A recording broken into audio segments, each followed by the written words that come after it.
Hi everyone, from me, Brent Graham of goodforthegame.co.za. Welcome to this Tour de France 2025 Stage 5 betting preview. A reminder that all of our previews are going out on the Good for the Game Extra channel this year, so if you haven't subscribed, do so now. And if you do enjoy these shows, please hit the like button. It does help the channel a lot. Well, I said Stage 4 was going to be one where you wanted to be in front of your TV for the last 50 or 60 kilometers, and so it proved. It was a great stage. Went very much according to plan early with a breakaway going clear, but only being given a few minutes. I must say it was quite a strong break as well. So clearly they weren't prepared to give those guys too much leash. But in the end, it all came back together. And then we had the attack starting on the short, sharp climbs towards the end of the stage.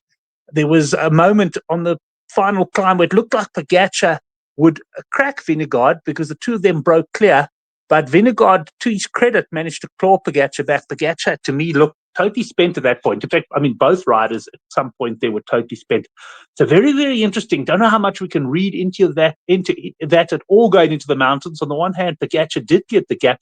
On the other hand, Vingegaard never cracked totally, and you got the feeling that he just felt he was going over his limit and backed his chances of catching Pogačar on the way to the line. Anyway, the two of them got over that climb first, and they were then chased down by the other riders, neither of them prepared to totally commit in the run into the finish. At the end, we had a bit of a group finish. Van der Poel, what another brilliant ride from him. He's with all the general classification contenders there.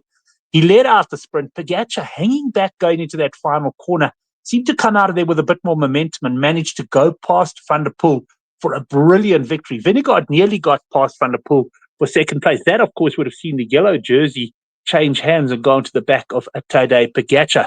But in the end, Van der Poel just hangs onto yellow, and Pogačar level with him now on time.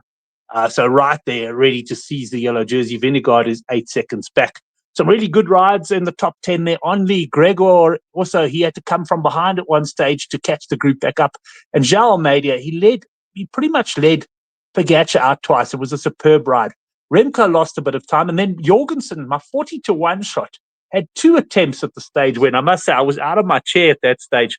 Although very, very happy that Pogačar won the stage as well. But at least read the tactics well there, that Visma would try and use them. And I think he's going to be a real weapon for them in this Tour de France. He really is riding well. Also a decent performance there from Skel Moser. You'll see I referred to him later on in this preview. Just having a look at the outright betting. Well, Pogačar still stable there at the 7-20 mark. Vingegaard 9-4. And the others have all drifted considerably now. 25-1, Remco, Almeida 40-1. Yeah, no one's really looking beyond these two. Of course, that can be a little bit dangerous in the Tour de France. The green jersey, this is a very interesting one. Milan, he's ahead at 92 points. You've got Biniam Girmay at 87 and Van der Poel and Pogačar at 80. Now, interestingly, if Pogačar, I think, finishes top 4 in the time trial, he'll actually go into green. He's already holding polka dot. And there's a good chance of him holding yellow after the stage as well. It is possible that he could hold all 3 jerseys tomorrow. And you could see that Pogačar short-lived the betting, second favorite now, 2-1. Milan is 17-20. Girmay, he's 4-1. I still can see him picking up some points along the way. Van der Poel, I just don't see him focusing on this jersey. So 5-1 there. Muller, 8-1. I just want to make a mention of Caden Groves. I think he's too far back because, I mean, he'd have to win some stages to get into contention. He's only on 27 points, but a superb ride from him. He was right there deep into the stage with all the general classification guys working hard for Van der Poel. So watch out for Caden Groves in this tour. The man clearly has some very good legs indeed. Right, King of the Mountains, Pogačar still the 11-10 favourite. We don't expect much favourite in that. Much change in the betting there over the next while. And then let's have a look at the stage tomorrow, 33 kilometers. It's an individual time trial.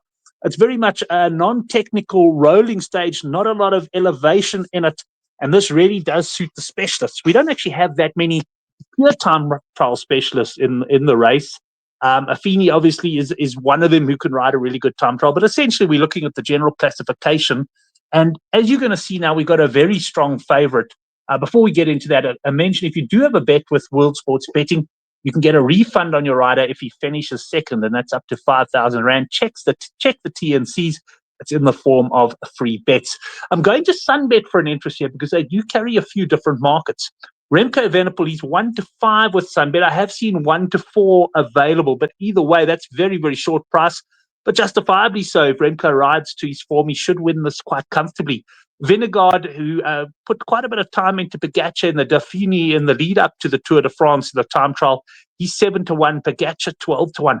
I've just got a feeling that Pogačar is going to have a big ride tomorrow. I'm not reading too much into that performance in the Dauphiné, and I think he's going to potentially turn the tables on Vingegaard, but I don't see a lot of time between those two guys.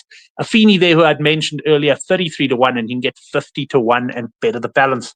What's my bet for the stage? Well, when you've got a favorite who's 1-4, 1-5, it's difficult to find an interest in the outright winner market. I might look to take Pogačar in a match play of Vingegaard. If I do, I'll post that in the Good for the Game forum. But one bet I spotted at Sunbet, which I quite like, is Schelmoser. He's 25-20 to finish in the top 10. I actually like the way this guy's riding. I don't think he's had a little bit of bad luck so far. He came back quite strongly today after losing at one stage a little bit of time.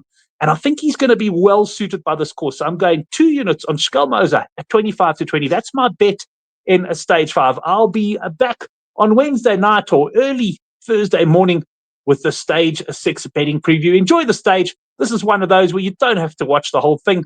I'll probably be tuning in for the last hour to see the big boys have a go at each other. Enjoy.